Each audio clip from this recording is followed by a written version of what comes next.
هفکردن اگر آماج بکن کیجان پیامداری مال هولید کلمه ده ازبار یهان ایاز یهان هرشه هر چهارت دم باش بزن تناو هولید داوی آگهی نوچال جمعه چهنه. بله کاجن روزا گرنیجینه تپیروز دکم و عبر روزا جهانی گرنیجینه و هر واسطه مازن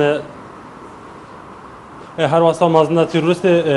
کو هر سه تقریبا مازن الواجر حول انجام دابون فلاح کردی دوهی بردمان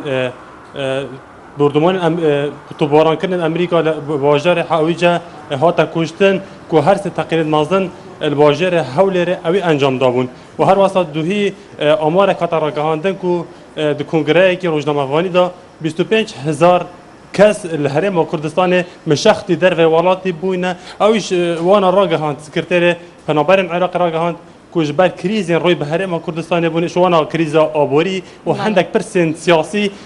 25000 کس الهرم کردستان تنها آکنجی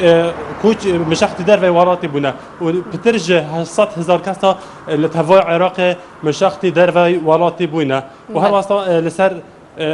کشتن وان هر شجدیل دوهی لطورت کمالاتی دهاتنا پروکرن کو گروپ داعش شش پشمرگه سرجت کرن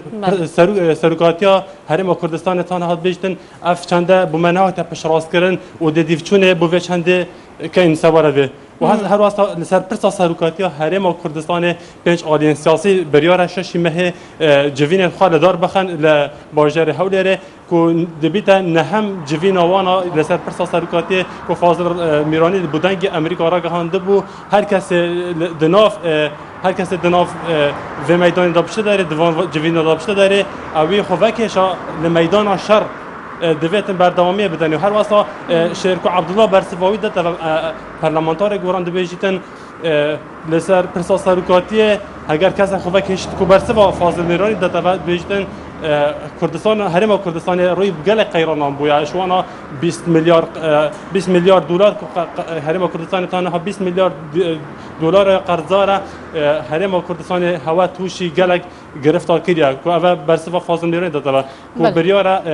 شش مه اف جوینا لواجر حول بیت داخستان و هند پارلمانتار جی بریار دایا اگر پیش آلین سیاسی نگهن لحفاتنه که ابدوماهی به پرسا سروکاتینه اینن همه دستش کاری خوب بردین و اوان شوان آجی اندام پارلمانه که باجر حولی ریا بله کاجین بله دیاره بو جیفین 4 روز مالیان چون که ایرو دوی مهیه بله سپاس بو پیام نرمه ایاست که حولی